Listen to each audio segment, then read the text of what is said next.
আসসালামু আলাইকুম রহমতুল্লাহ। অন্যান্য ধর্মের ভাই বোনদেরকে জানাই শুভেচ্ছা। খুবই গুরুত্বপূর্ণ একটা বিষয় নিয়ে কথা বলবো। বিষয়টা হচ্ছে সামনে জাতীয় নির্বাচন বাংলাদেশের।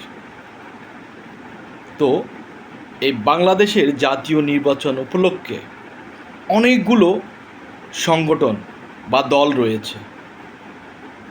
এই দলগুলো তাদের প্রার্থিতা দেওয়ার জন্য চেষ্টা করছে। কেউ বিসিএস ক্যাডার হতে পারে, ডিগ্রি পাস হতে পারে, ইন্টার পাস হতে পারে, মাস্টার্স অ্যাটসেট্রা, হ্যাঁ, বা অনেক ধন্যাঢ্য ফ্যামিলির সন্তান রয়েছে এমপি ইলেকশন করার জন্য। বাট আমার মূল পয়েন্টটা হচ্ছে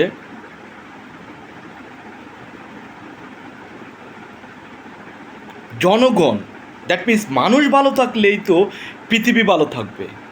আর মানুষকে যদি আমরা ভালো না রাখতে পারলে পৃথিবী ভালো থাকতে পারবে না। উন্নয়ন করে লাভটা কী হবে যদি পৃথিবীর মানুষ উন্নত না হয়?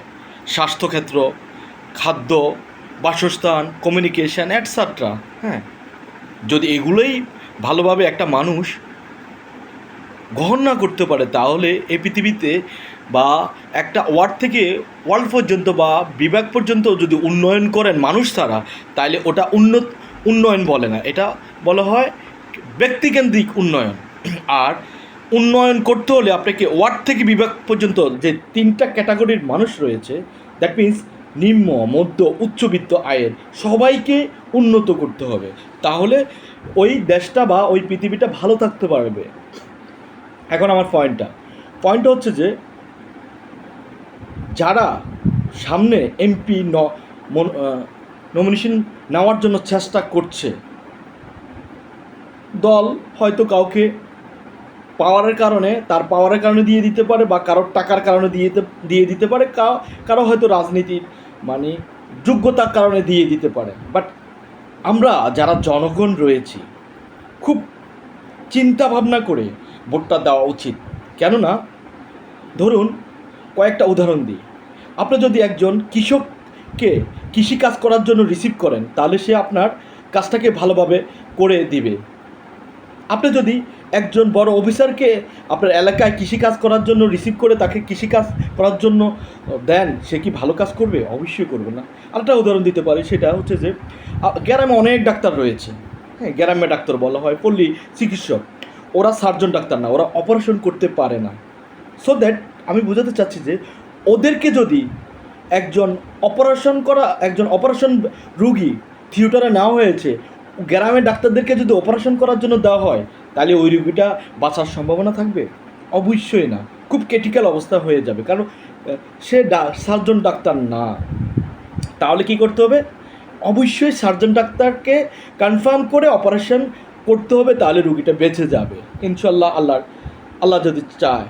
তেমনিভাবে প্রত্যেকটা সেক্টরে মানুষ যে সেক্টরে নিজেকে পারফেক্ট মনে করবে বা শিক্ষাগত যোগ্যতা অনুযায়ী যদি সে ওই সেক্টরে পারফেক্ট, তাহলে ওই সেক্টরে যদি তাকে বসানো হয়, তাহলে দেশটা এবং পৃথিবীটা উন্নত, মানুষ উন্নত হয়ে যাবে।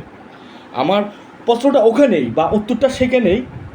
আপনারা যদি যারা সত্যিকারের রাজনীতিবিদ নমিনেশন নিয়ে আসে, বা যারা নমিনেশন নিয়ে আসতে পারে না, স্বতন্ত্র থেকে দাঁড়ায়, আপনাকে খেয়াল রাখতে হবে উনি কি সত্যিকারের রাজনীতিবিদ কি না। উনি কি বিজনেস মাইন্ডেড, না সন্ত্রাসী মাফিয়া মাইন্ডেড? ওই রকম সেক্টর যদি লোক হয়, তাকে যদি আপনি ভোটটা দেন, তাহলে সে তার বিজনেস নিয়ে চেষ্টা চালাবে, জনগণ উন্নয়ন করবে না। অতএব বি কেয়ারফুল সামনের নির্বাচনে। যারা সত্যিকারের রাজনীতিবিদ, যারা নমিনেশন নিয়ে আসতে পারবে বা স্বতন্ত্র থেকে দাঁড়াবে, তাদেরকেই ভোট দিবেন। তাহলে কি হবে? দেশটা এবং দেশের জনগণ ওয়ার্ড থেকে বিভাগ পর্যন্ত না, ওয়ার্ল্ড পর্যন্ত উন্নত হবে। অতএব বি কেয়ারফুল রাজনীতিবিদ নির্বাচন করার ক্ষেত্রে, কারণ একজন রাজনীতিবিদ আপনার ভাগ্য উন্নয়ন করে। না হলে যদি হজবরল রাজনীতিবিদ টাকা দেখে আপনারা রিসিভ করেন, তাহলে কি হবে? টাকা থাকতে পারে, দ্বন্দ্বলত থাকতে পারে, পাওয়ার থাকতে পারে, কিন্তু ভেরি ইম্পর্টেন্ট পয়েন্ট, ডাক্তারটা সার্জন কিনা অপারেশন করার জন্য। তেমনিভাবে ওই রাজনীতিবিদটা আপনার উন্নয়ন করার জন্য সমাজসেবা করবে, না তার বিজনেসটাকে স্টাবলিশ করার জন্য চেষ্টা চালিয়ে যাবে, না অন্যান্য সেক্টরকে উন্নয়ন করার জন্য চেষ্টা চালিয়ে যাবে, সেদিকে আপনাকে খেয়াল রাখতে হবে। অতএব একটাই অনুরোধ, আপনারা সামনের দিনগুলা মোটামুটি দেশটা এখন একটা মানে স্বাধীনভাবে আমরা চলাফেরা করতেছি। ঠিক স্বাধীনভাবে চলাফেরা করার জন্য ভালো রাজনীতিবিদ নির্বাচন করবেন। নির্বাচনের মাধ্যমে দেখবেন এই দেশটা ভালোভাবে স্ট্যাবলিশ হবে, প্রত্যেকটা সেক্টর আশা করি ভালোভাবে চলবে। সবাই ভালো থাকবেন, দোয়া করবেন। আসসালামু আলাইকুম রহমতুল্লাহ।